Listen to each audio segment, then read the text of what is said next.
അല്ലേ? നീ നാട്ടുവിശേഷം വല്ലതും പറഞ്ഞാലോ?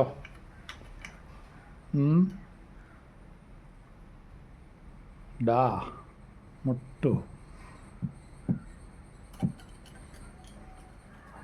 ഇനിയിപ്പം ചാടിക്കളിക്കാം, ചോറുണ്ണാം. കുഞ്ഞുങ്ങളെല്ലാം പോയി, സ്വാതന്ത്ര്യം കിട്ടി.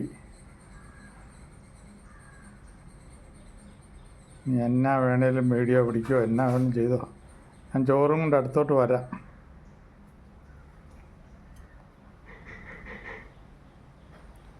പിന്നെ നമുക്ക് സ്വാതന്ത്ര്യം കിട്ടിയല്ലോ. അടുത്തടുത്ത് വന്നിരുന്നേ, നമുക്ക് വീഡിയോ പിടിക്കാം. മറ്റേ കാക്കകളൊന്നും ഇപ്പം കൊത്താൻ വരുന്നില്ലല്ലോ, അതുകൊണ്ടാണ് ഞാൻ വന്നേ. പിന്നെ നാട്ടുവിശേഷമുണ്ട്, വീട്ടുവിശേഷമുണ്ട്.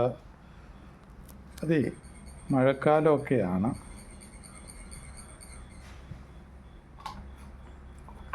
ഈ ഭക്ഷണമൊക്കെ വളരെ അടച്ചു വെക്കണം, ഇല്ലെങ്കിൽ അണുബാധയുണ്ടാകും, വയറ്റിളക്കമൊക്കെ പിടിക്കും. പിന്നെ അളിച്ചതും പൊളിച്ചതും തിന്നല്ല, ചൂടുവെള്ളം കുടിക്കണം. ഒട്ടൂസി, ഞാൻ നിനക്ക് ചുണ്ടിത്തരാം.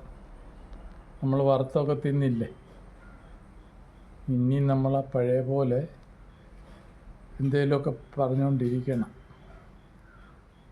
ഇപ്പം നമുക്ക് പഴവർഗ്ഗങ്ങളൊക്കെ ഉണ്ട്. ആഞ്ഞിലിക്കാവളയുണ്ട്, മുട്ടപ്പഴമുണ്ട്, ചക്കപ്പഴമുണ്ട്, പിന്നെ എന്തെല്ലാം പഴമുണ്ട്, വെട്ടിപ്പഴമുണ്ട്, ഗോൾഡൻ ബെറി ഉണ്ട്. ഗോൾഡൻ ബെറി ഒന്നും നമ്മൾ തിന്നിയല്ല, ഞൊട്ടാഞ്ഞൊട്ടീൻ്റെ കാര്യം. നമ്മൾ തിന്നുന്നത് എന്തൊക്കെ പഴമാണ്, ഇഷ്ടം പോലെ പഴങ്ങളല്ലേ ഇപ്പോൾ ഉള്ളത്. വിറ്റാമിൻ കിട്ടാൻ കഴിക്കേണ്ട പഴങ്ങളൊക്കെ എന്തുണ്ട്. പഴങ്ങൾ വില കൊടുത്ത് മേടിക്കുകയാണെങ്കിൽ ഒത്തിരി പഴങ്ങളുണ്ട്. മുന്തിരി കഴിക്കാം, ആപ്പിള് കഴിക്കാം, ചെറി കഴിക്കാം, പാഷൻ ഫ്രൂട്ട് കഴിക്കാം, പൈനാപ്പിൾ കഴിക്കാം, ചക്കപ്പഴവും കഴിക്കാം. ഇതെല്ലാം ഉള്ള സീസണാണിപ്പം. നമുക്കിപ്പം വില കൊടുക്കാനില്ലെങ്കിൽ എന്തൊക്കെയുണ്ട്. കപ്പളങ്ങാപ്പഴം കിട്ടും, കപ്പളം നിൽക്കുന്ന കണ്ടില്ലേ.